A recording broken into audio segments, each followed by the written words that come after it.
ज्यावेळी तुम्हाला शिंदेनी सांगितलं होतं की आता तुमचं नाव आम्ही राज्यसभेसाठी देतोय, तर म्हणजे कसं ते सांगण्यात आलं, कसं तुम्हाला कळवण्यात आलं, आणि त्याच्यानंतर तुम्ही ही गोष्ट जेव्हा घरी सांगितली तुमच्या, की पहिल्यांदा आई वडिलांना, अर्थात तुम्ही जेव्हा फॉर्म वगैरे भरलात किंवा सर्टिफिकेटसाठी तुम्ही आई वडिलांना घेऊनच आला होता, ती एक वेगळी भावना होती त्यांच्यासाठी, पण ज्यावेळी हे शब्द पडले असतील कानावर, काय नेमकी भावना होती?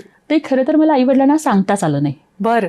कारण मुळात काय झालं, मी तुम्हाला जसं सांगितलं की साहेबांनी ही गोष्ट मला सांगितलीच नव्हती. त्यांनी सांगितलं होतं की एका कमिटीसाठी वी आर कन्सिडरिंग यू.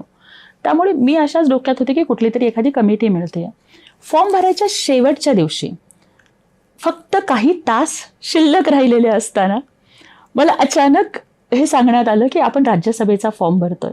आणि मग त्यानंतर मला आठवतं येतंय की आमच्या सोलापुरामधल्या एक महिला नेत्या जेव्हा पहिल्यांदा आमदार झाल्या होत्या, त्यांचे वडील केंद्रीय मंत्री होते, तेव्हा ते आपल्या लेकीला आमदार झाल्यानंतर गाडीत बसवून विधान भवनात घेऊन गेले होते आणि सांगितलं होतं माझी मुलगी आहे. तर साहेबांनी फक्त उमेदवारी नाही दिली किंवा फक्त सांगितलं नाही,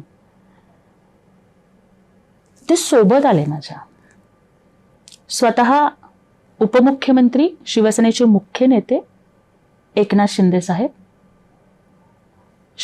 शिवसेनेचे संसदीय गटनेते खासदार डॉक्टर श्रीकांत शिंदे साहेब, एका सर्वसामान्य कार्यकर्त्याचा, माझ्याकडे कोणतंच मोठं पद नव्हतं, मी कुठलीच निवडणूक लढले नव्हते, मी कुठल्याही सो कॉल्ड राजकारणामधल्या प्रेस्टिजियस फॅमिलीजमधून येत नव्हते, पण आपल्या स्वतःच्या कॅनव्हामधून आपल्या एका बहिणीला घेऊन जावं, इतक्या सन्मानानं माझे नेते माझ्या सोबत येतात.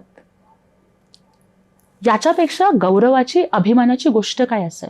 प्रचंड भारावून टाकणारा क्षण होता. आई वडिलांना टीव्ही मधूनच कळालं होतं. त्याच्यानंतर फॉर्म भरणं, त्या फॉर्मॅलिटीज पूर्ण करणं, नंतर मीडियाला बाईट देणं, या सगळ्या गोष्टींच्यामुळे आई वडिलांशी फोनवरून बोलायला मला खूप उशीर झाला. पण त्यांची प्रतिक्रिया अत्यंत आनंदाची होती.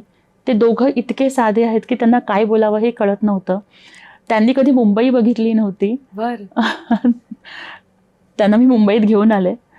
कुठे कुठे फिरायला घेऊन गेलात त्यानंतर? मी त्यांच्यासोबत नाही जाऊ शकले, पण ते गेटवे ऑफ इंडियावरती गेले होते, म्हणजे भाऊ वगैरे सोबत होता. त्यांनी मरीन ड्राईव्ह बघितला आणि अगदी भाऊ, भावाची बायको, माझी बहीण, बहिणीची मुलं, भावाची मुलं सगळेजण आले होते. त्यांनी विधानभवन पहिल्यांदा बघितलं. वडिलांनी महापालिका तर बघितली होती, आईने महापालिका पण कधी बघितली नव्हती. विधानभवन प्रत्यक्षात बघण्याचा आणि त्या सगळ्या तिथल्या मंत्र्यांना, आमदारांना भेटण्याचा क्षण तो त्यांच्यासाठी प्रचंड भावनिक होता. त्यानंतर मग आम्ही सगळेजण एकनाथ शिंदे साहेबांना भेटायला गेलो. आई वडिलांनी त्यांचे आभार मानले की साहेब, आम्हाला कधी वाटलं पण नव्हतं आमची मुलगी इतक्या मोठ्या पदावर जाईल. तुमच्यामुळे आज आम्हाला मुंबई बघायला मिळाली, विधानभवन बघायला मिळालं. साहेब म्हणाले की ताई, आता ह्यांना दिल्ली पण दाखवा बरं का.